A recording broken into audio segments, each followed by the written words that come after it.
I'm sorry, I just want to go. I want to see my family. Please let me go. Please, oh God, help me. Denise Amber Lee. It was the 17th of January, 2008. A Thursday. 21-year-old Denise Lee was at home with her two young boys, 2-year-old Noah and 6-month-old Adam. Denise lived in the house in Northport, Florida, United States with her sons and her husband Nathan Lee. They met when they were teenagers. Denise was just 17 years old and Nathan was 19 years old. Even though they were young, they both wanted to start a life together and have a family. They married and shortly afterwards had Noah and then Adam. Nathan worked 3 jobs so that Denise could look after their boys at home. It wasn't easy, but they were very happy together. That day, the 17th of January, Nathan left for work early. When he left, Denise and the boys were still in bed. He called Denise at 11 a.m. She was cutting their son Noah's hair on the back porch. When Nathan was on his way home from work, he called Denise again, but there was no answer. He got home at 3:30 p.m. Denise was not at home. But the two boys were. They were alone in the house and both in the same crib, which was unusual. Nathan had no idea where Denise was. The boys were too young to tell him what happened, but they appeared to be unharmed.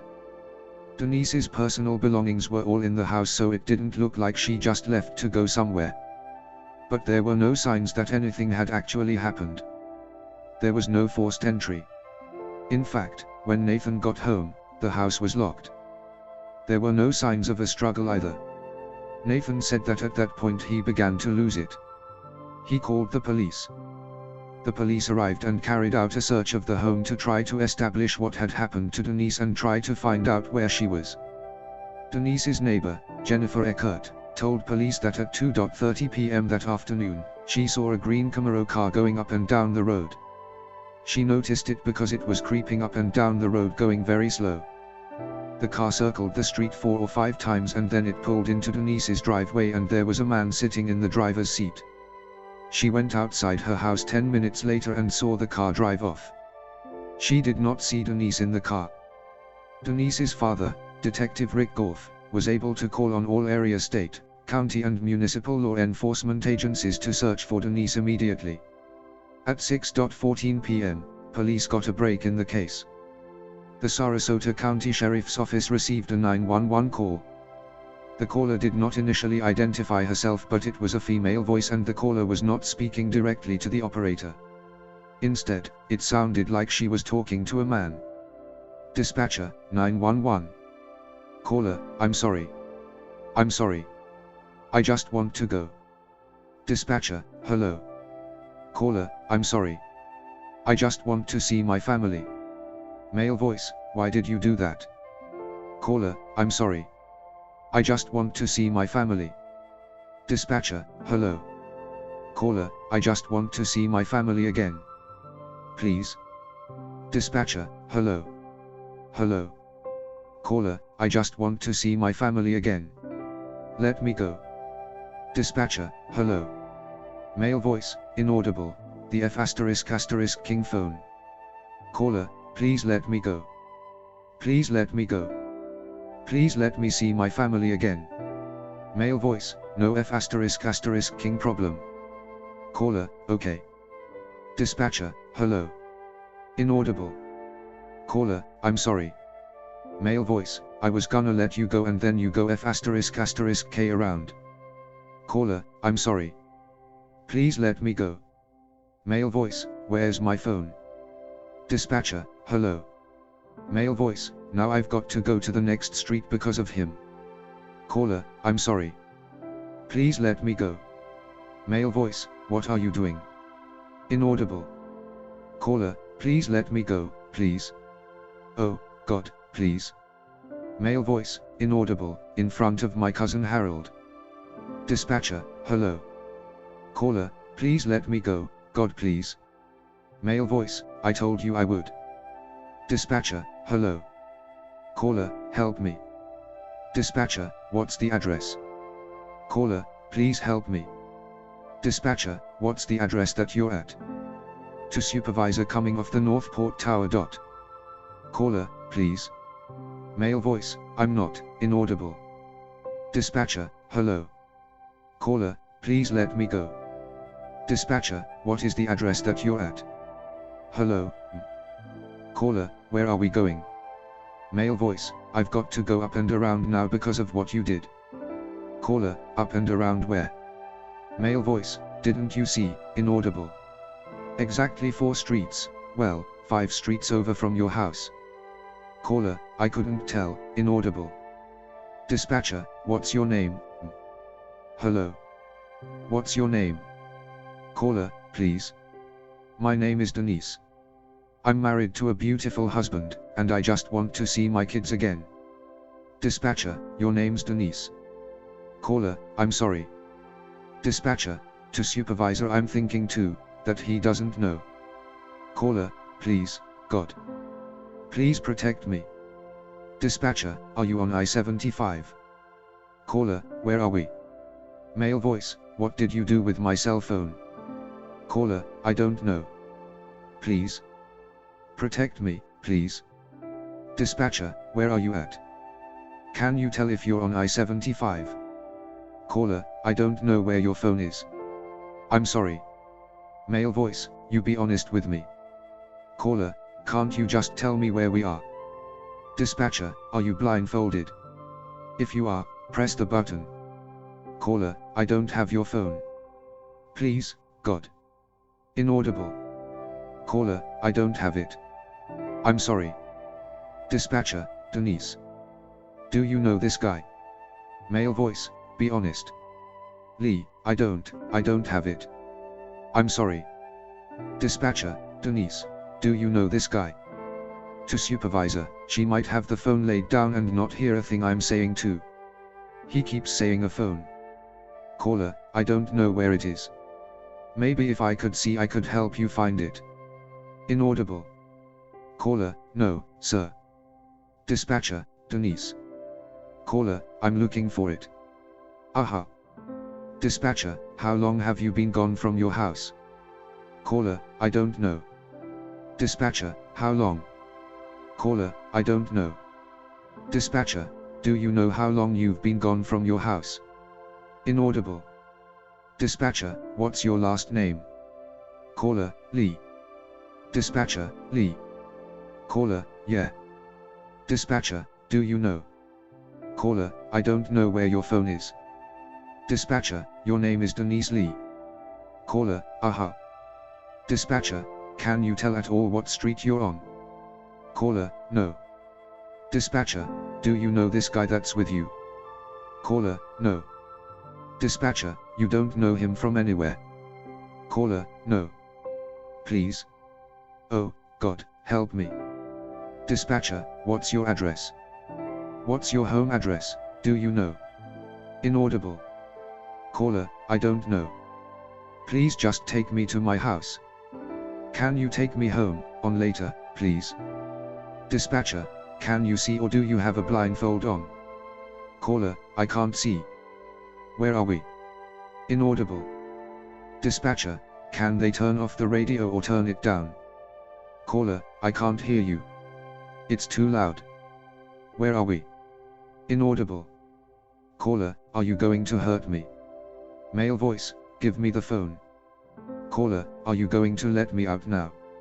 Male voice, as soon as I get the phone. Caller, help me. The call was then terminated, but the caller had identified herself. The caller was Denise Lee.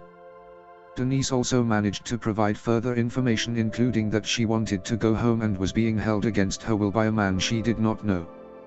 The telephone number from which the 911 call was made was traced and identified as belonging to a 36-year-old unemployed plumber called Michael King. Police now believed that Michael King was holding Denise against her will. Police went to Michael's residence in Northport, but Michael wasn't there.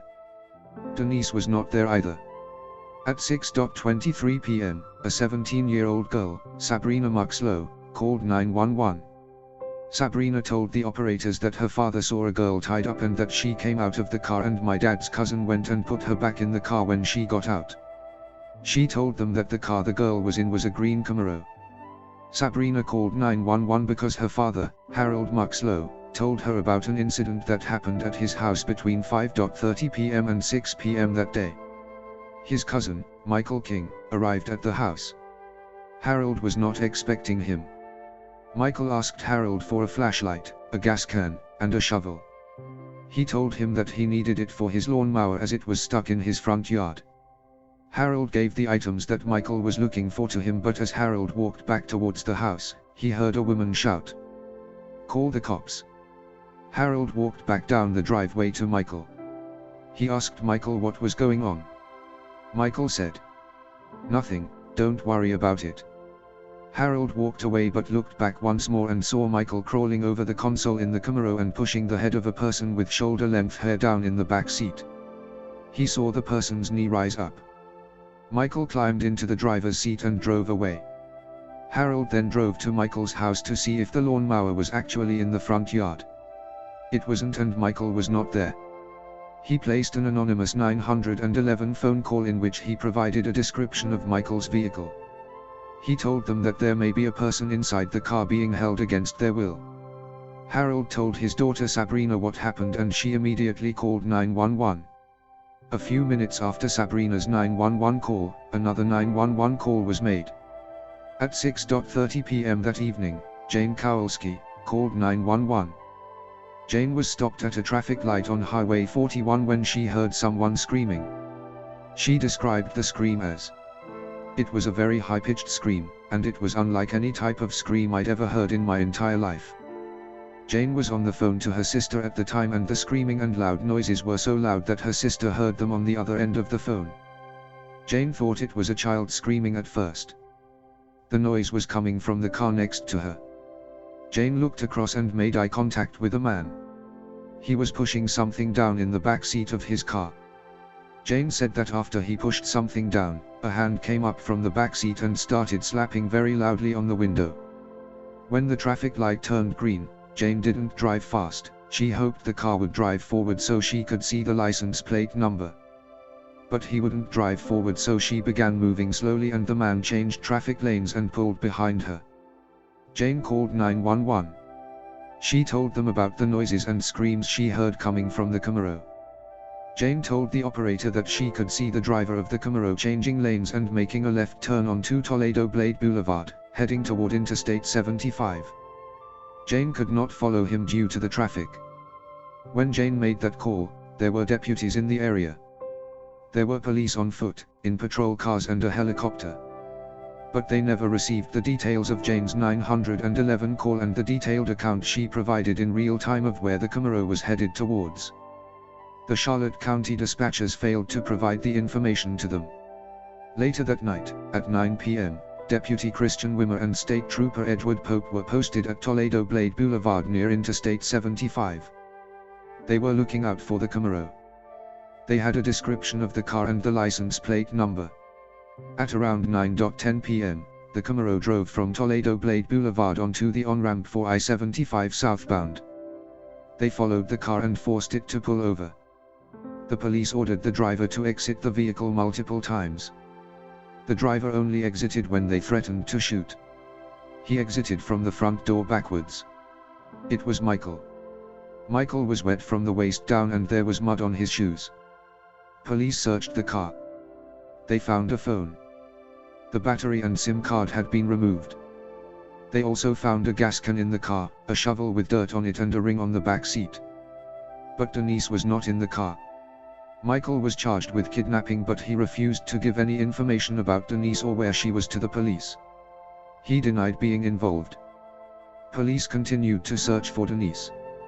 2 days after Michael's arrest, a member of the search party saw an area of land near Plantation Boulevard in Northport where the earth appeared to be disturbed.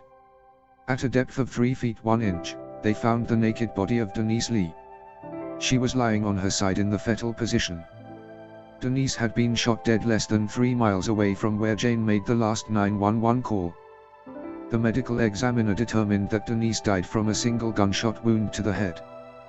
The wound was consistent with the gun having been placed against Denise's head at the time it was fired. The entrance wound was to the right of Denise's right eyebrow. The medical examiner believed that when the gun was discharged, Denise's eye exploded. There was aspirated blood in Denise's lungs, which indicated that Denise continued to breathe for a period of time after the wound was inflicted. There were bruises on Denise's wrists.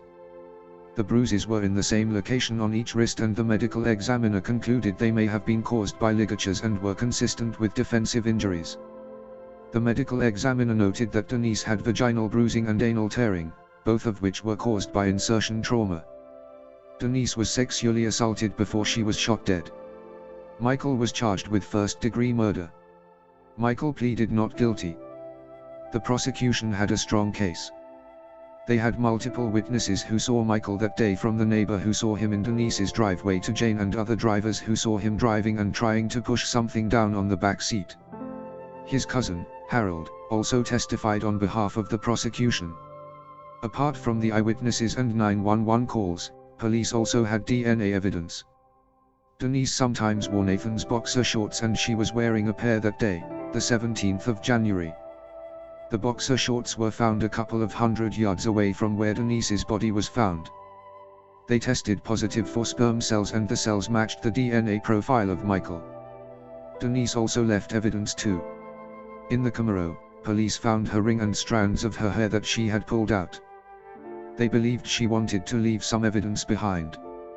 Her palm print was also found on the outside of the driver's side window. A search of Michael's house provided further evidence. Duct tape was found with Denise's hair attached to it. The defense case focused on the fatal shot that killed Denise. They questioned who fired the fatal shot and said that it wasn't Michael. No murder weapon was found. It took the jury just 2 hours to deliberate. They found Michael guilty of first-degree murder, involuntary sexual battery, and kidnapping. Michael was sentenced to death. He appealed the sentence, but it was upheld. Nathan Lee started a foundation, the Denise Amber Lee Foundation, after her murder to promote better training around 911 calls and to create public awareness. He went on Dr. Phil to share his story. Denise's father helped to get the Denise Amber Lee Act signed into law. It was passed unanimously by the Florida legislature. The act provides for voluntary training for 911 operatives. Despite Denise's bravery and her ferocious fight to save her life, she was let down by the 911 operators that day. Motorists, like Jane, tried to help, but others who heard the screams said that they did not call 911 as they did not want to get involved in case it was a domestic dispute.